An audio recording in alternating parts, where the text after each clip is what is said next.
Olá pessoal, vamos aqui para mais um vídeo discutindo a temática de planejamento. No último vídeo falamos um pouco dos conceitos relacionados a planejamento, né, a importância de se planejar. Agora eu vou discutir um pouco das questões históricas que envolveram o desenvolvimento das nossas cidades. Né? Não vou fazer aquela radiografia completa, né, desde os primórdios até os dias de hoje, mas eu vou discutir um assunto interessante e importante, né, que diz respeito do momento que estamos vivendo atualmente. Então, é, antigamente, né, vamos voltar um pouco lá para a Idade Média, né, as nossas cidades, as nossas vilas, os povoados, eles não tinham tanta infraestrutura como temos hoje, até que os níveis tecnológicos eram completamente diferentes dos que encontramos hoje em dia nas nossas cidades. Né? Então, diante das circunstâncias, então verificava-se que não existia uma certa infraestrutura como temos hoje. Questões de calçamentos asfálticos, redes de infraestrutura de abastecimento de água, de esgoto, redes de drenagem. Então, as cidades não tinham esse tipo de infraestrutura, né? No caso, não só as cidades, que eram poucas, mas sim aquelas vilas e os povoados. Então, era tudo muito improvisado, muito feito de certa forma sem nenhum pensamento de fato técnico da razão de certas coisas estarem acontecendo. E uma das coisas primordiais, né, que nós estamos vivenciando hoje e que de fato não se tinha essa preocupação antigamente, era justamente qual a importância da infraestrutura de saneamento, né? O que isso poderia trazer para a melhoria da qualidade de vida da população. Então, primeiro começava desde as instalações internas das edificações. Né? As edificações elas não existiam dentro das edificações, uma coisa que hoje se torna salutar dentro de qualquer projeto, que era uma instalação sanitária. Né? Não existia um banheiro até meados do século XIX. Né? Então, só na segunda metade do século XIX, começo do século XX, é que diversos estudos começam a associar as razões de doenças com o meio que aquela população estava vivendo. Né? Então, havia um processo generalizado de insalubridade dentro do meio urbano, justamente devido a essa deficiência não só das edificações, como da própria estrutura urbana, né, das vilas, dos povoados, das cidades. Né? Então, aí se vem aquela pergunta básica: como é que era realizada a questão das necessidades básicas da população? Não tinha nenhum processo técnico, né, como a gente se tem hoje em dia.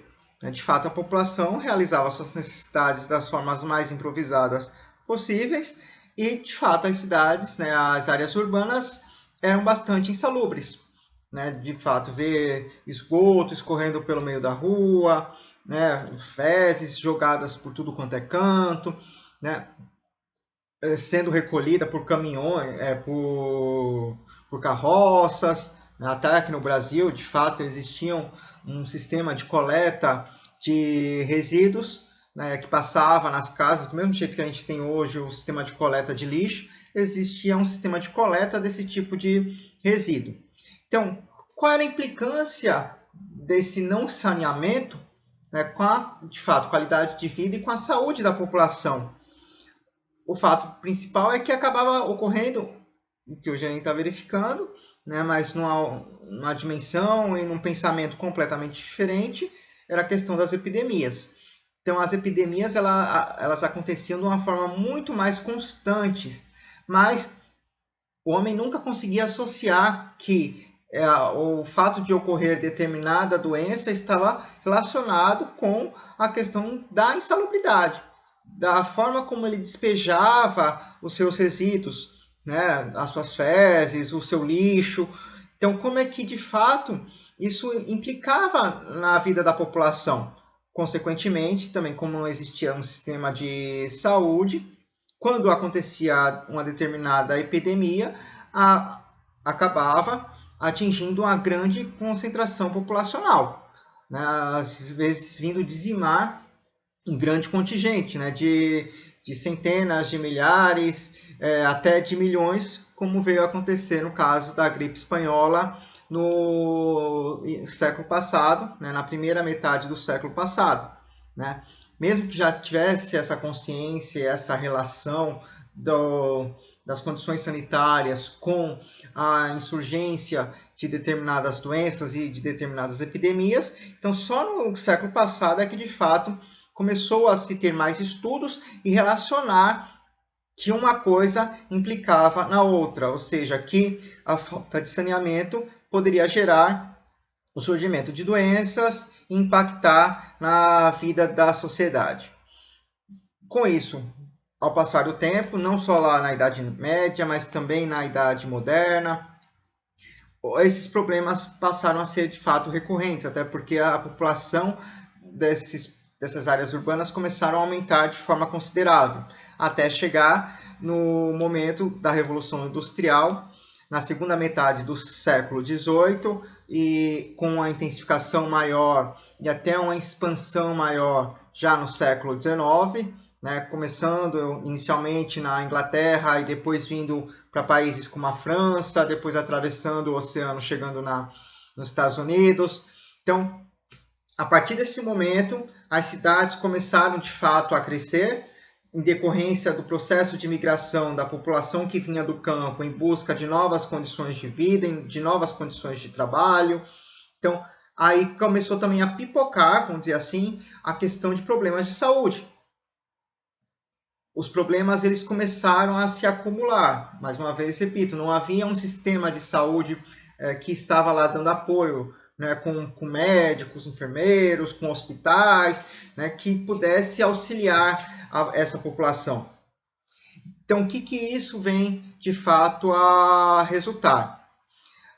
No final, entre a primeira metade e a segunda metade do século XIX, novos pensamentos urbanos começam a surgir, né? Um dos principais pensamentos vem da França, né, onde nós temos lá o plano de Haussmann, né, a ser implantado na França, né, então capitaneado por Napoleão, só que tinha algumas implicações por trás, né, não apenas do ponto de vista de ordenamento territorial na questão de saneamento, né, claro que tinha um outro processo, a França, no caso Paris, tinha uma estrutura ainda bastante medieval, né, ou seja, as casas coladas umas nas outras, vielas bastante estreitas. Então, o processo de implantação do plano Haussmann em Paris tinha também uma questão militar por trás, uma questão de segurança,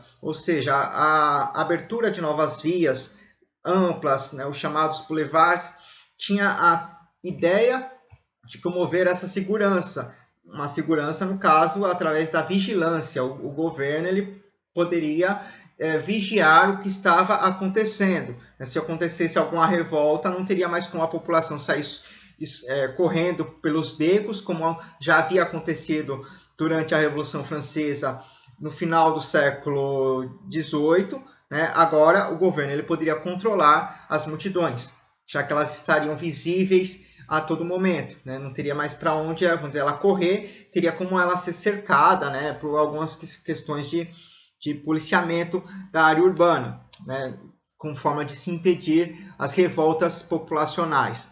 Só que isso também trouxe outros questionamentos, né?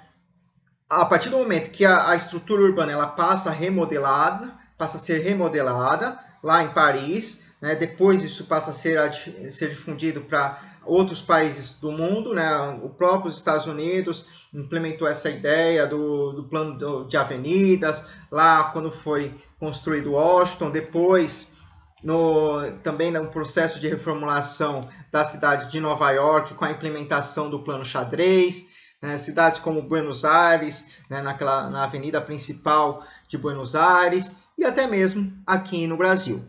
Então, no final do século XIX, começam os grandes planos chamados planos de embelezamento. Claro que esses planos de embelezamento tinham outras razões também por trás, né? Mas eles foram implementados inicialmente no Rio de Janeiro, nessa ideia de embelezamento, das ideias modernistas, né, advindas da Europa, né, já que tinha muita relação do Brasil com a Europa naquela época, principalmente o que estava ocorrendo no centro do mundo, o que estava ocorrendo em Paris, o que estava ocorrendo em Londres, de ter captado essas ideias e implementar essas ideias aqui no Brasil. Associado a isso, também tem a questão higienista. A questão higienista ela passa por duas vertentes.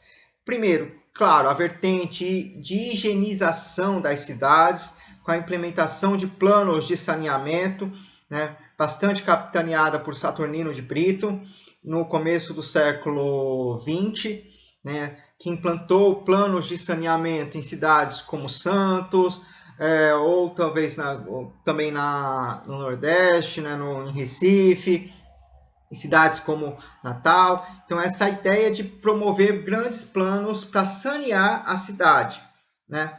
Então, primeiro teve aquele momento de embelezamento, de criar uma remodelação, né, de meio que modificar a estrutura urbana daquelas ruas estreitas, pequenas, né, bastante insalubres, com a implantação desse modelo mais parisiense, né, de Haussmann, né, com a abertura de grandes avenidas, como de fato ocorreu na cidade do Rio de Janeiro, na cidade de Recife, em Natal ou em outras cidades do país. E também a questão higienista, que passa tanto por essa questão de saneamento básico, já porque já começava a ter uma visão da importância de sanear as cidades do ponto de vista de infraestrutura de esgoto, né, a implantação de redes de esgoto nas cidades, né, como forma de se tirar aquilo que, como eu disse antes, né, a estrutura da edificação começava a se modificar, né, então começava a se implantar também os banheiros nas edificações, e aquele esgoto precisava ser escoado. Então a cidade ela também precisava se adaptar com a implantação dessas redes de esgoto, né, dentro da cidade, com o possível sistema de tratamento de esgoto. Então, esse esgoto não era mais apenas jogado nos cursos d'água diretamente, como acontecia até então, mas ele passava a caminhar por uma rede de esgoto que, no seu caminho, era tratado e aí sim jogado nos cursos d'água. Claro que até hoje nós temos esse grande problema, porque mesmo tendo sido pensado no começo do século passado, hoje ainda verificamos inúmeras cidades brasileiras com esse déficit de rede de esgoto. A rede de saneamento ela não está ainda completa em todas as cidades brasileiras, por mais possibilidades, por mais ideias que tenham surgido, com planos de saneamento, ele ainda não foi de fato completamente implementado no país. Mas voltando, começa a se associar essa questão da falta de saneamento com a questão da implantação e da urgência de remodelação urbana, né, com essa implantação de infraestrutura de saneamento. Então aí é que as cidades elas começam a se modificar com a ideia de se diminuir ou se impedir a questão de que essas epidemias se alastrassem, né, do alastramento dessas epidemias, né, que, como eu disse, surgiam e ainda surgem até os dias de hoje, de tempos em tempos. Houve esse momento de política higienista, como eu disse, ele tinha dois viés. Um viés, de fato, era com a chave lá do embelezamento, por trás tinha essa questão do saneamento básico, e com outra questão, a ideia higienista do ponto de vista social. A população de mais baixa renda, que vivia nas regiões mais centrais, né, regiões que passavam a ser valorizadas em decorrência desses processos de remodelação. Então, ela começou a também sofrer consequências desse processo de embelezamento. A remodelação urbana passava justamente com a ideia de que as habitações populares, sejam os cortiços no Rio de Janeiro, sejam os mucambos em Recife, eles de fato, estavam disseminados por essa insalubridade. Só que qual foi a forma encontrada pelos governos para diminuir essa insalubridade ou para acabar, para resolver o problema de insalubridade urbana?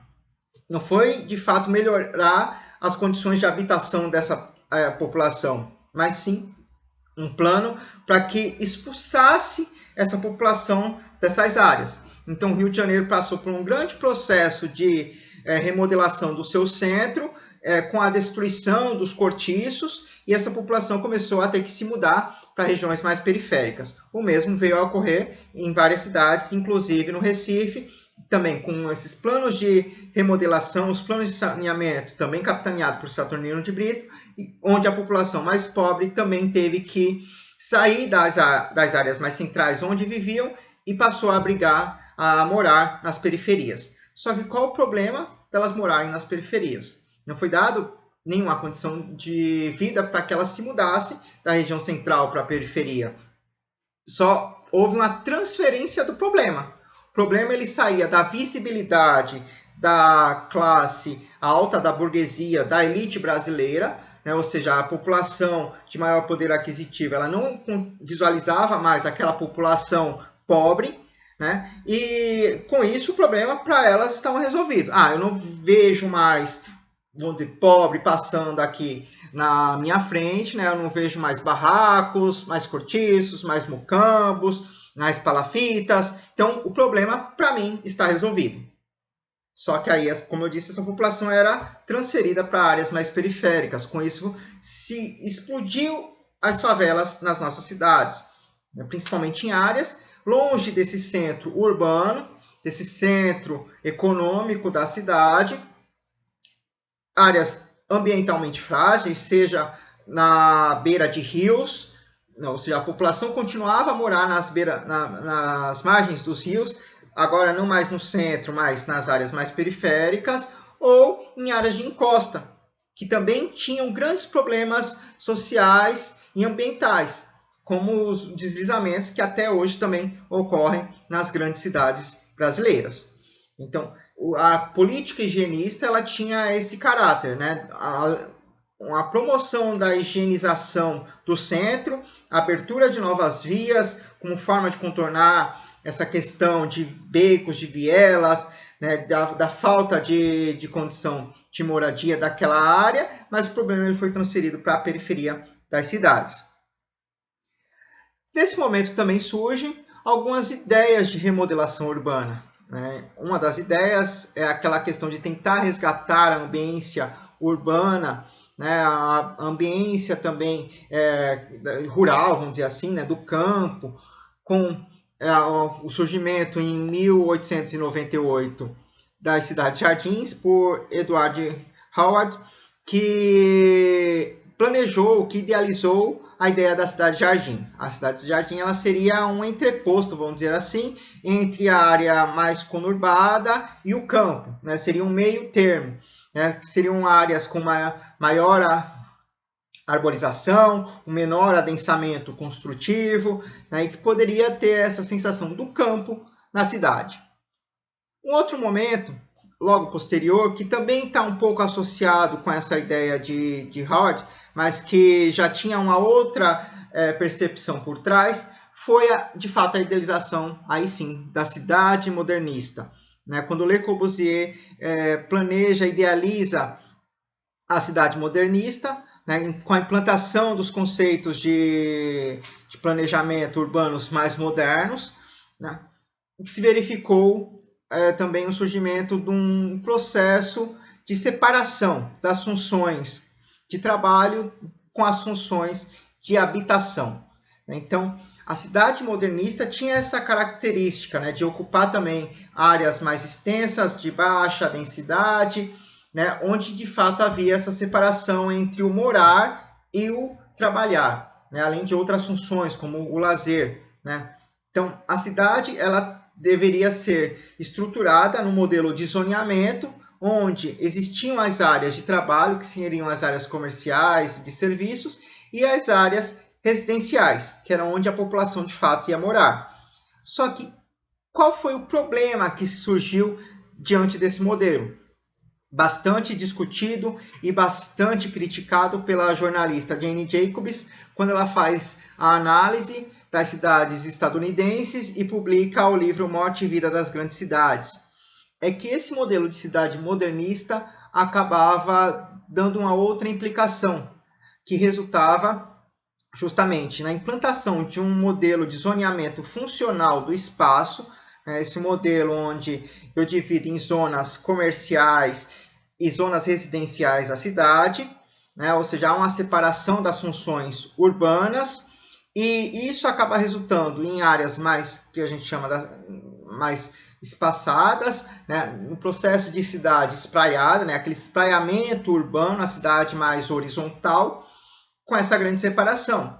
Isso também nós verificamos hoje, até os dias de hoje, nas cidades atuais, não só lá fora, mas também nas cidades brasileiras, essa rígida separação urbana, essa rígida separação das funções da cidade. Dentre as implicações está justamente as grandes distâncias percorridas pela população, principalmente a população de mais baixa renda, que acaba tendo que sair da periferia, com áreas mais distantes, e trabalhar ou se utilizar de serviços essenciais na área mais central da cidade. Então, a população ela acaba tendo que se deslocar diariamente para se utilizar das funções que a cidade pode oferecer, indo de encontro àquele modelo que hoje nós vamos discutir, que nós temos discutido mais atualmente do ponto de vista do planejamento urbano, que é a questão da compacidade da cidade, de se ter espaços mais multifuncionais, a ideia do uso misto, do trabalho, do comércio, do serviço, do lazer e da habitação mais próximas. A ideia da cidade modernista, ela ensejava justamente isso, essa separação rígida entre o morar e o trabalhar, que hoje nós verificamos nas nossas cidades. Mesmo a crítica sendo feita no seu livro publicado em 1961, até hoje nós vemos as cidades sendo produzidas desse mesmo modelo. Isso acaba gerando um outro processo, que é o processo de insegurança urbana. Primeiro, nós temos essa questão de grandes deslocamentos, que acaba gerando espaços ociosos em determinados horários do dia e também ao longo dos dias da semana, ou seja, à noite está todo mundo trancado dentro das suas casas. Durante o dia, essa população tem que se deslocar para as áreas centrais, ou seja, essa área residencial ela acaba se tornando ociosa, ela acaba se tornando vazia, ou seja, você praticamente, dependendo do local, não vê quase ninguém na rua, porque todo mundo está trabalhando lá no centro. Com isso, o centro ele está movimentado.